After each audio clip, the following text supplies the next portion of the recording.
Mas e estes portugueses? Como foi que chegaram à costa brasileira e realizaram o descobrimento do Brasil? Bem, para entender tudo isso, temos que voltar um pouco antes do descobrimento e entender a história deste pequeno país do século XV.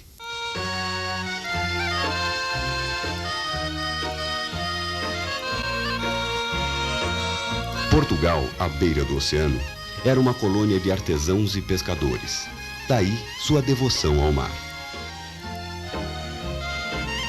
E o mar, que alimentava o homem, o intimidava também.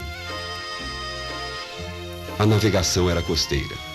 Avançar no Oceano Atlântico era uma coisa impensável, pois as lendas sobre monstros marinhos que devoravam embarcações e o terrível abismo do fim do mundo desestimulavam as tentativas. Naquela época, o forte da economia na Europa eram as especiarias, que ajudavam a conservar os alimentos e eram indispensáveis na mesa e nos bolsos dos comerciantes.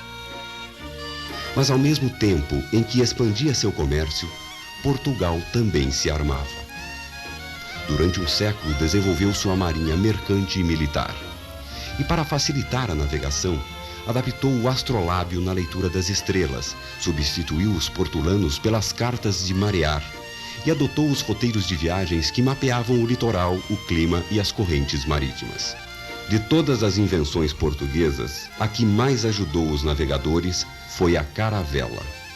Na verdade, os árabes já a utilizavam, mas foram os portugueses que inventaram um sistema misto de velas, possibilitando maior rapidez nas manobras e cursos de longa distância.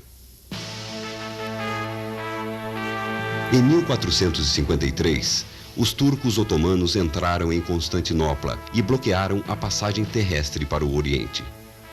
A rota da seda, do ouro, do sal e das especiarias estava fechada.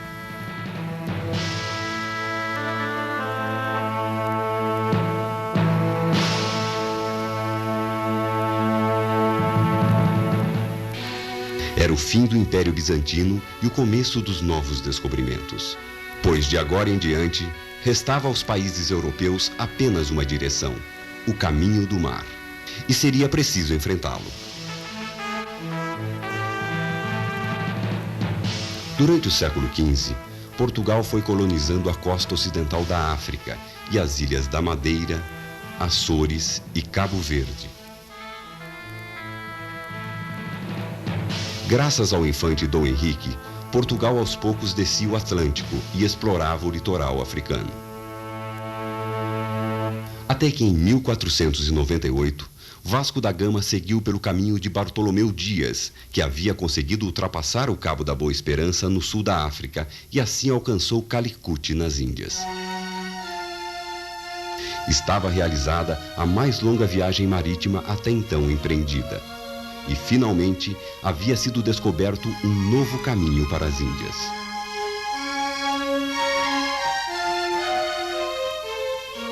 Os países ibéricos, Portugal e Espanha, lideravam as navegações e, com suas empreitadas, mudariam as fronteiras do mundo. Em 12 de outubro de 1492, Cristóvão Colombo descobriu a América. Numa viagem de 2 meses a serviço dos reis católicos da Espanha, ele ancorou na ilha de São Salvador, na América Central. Colombo imaginava chegar ao Oriente viajando pelo Atlântico. Seu sonho não se realizou, mas acabou descobrindo um novo continente.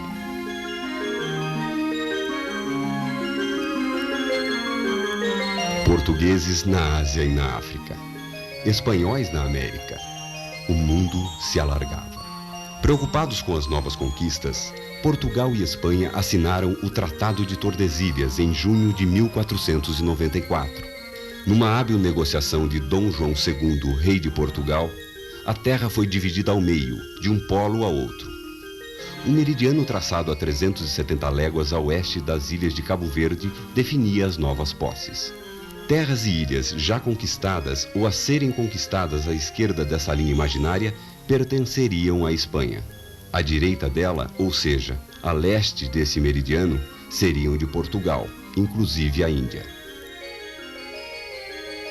Nesta época, o Brasil ainda era desconhecido, Mas esse meridiano, que cruzava as futuras cidades de Belém do Pará ao norte e Laguna em Santa Catarina ao sul, já assegurava essas terras à coroa portuguesa.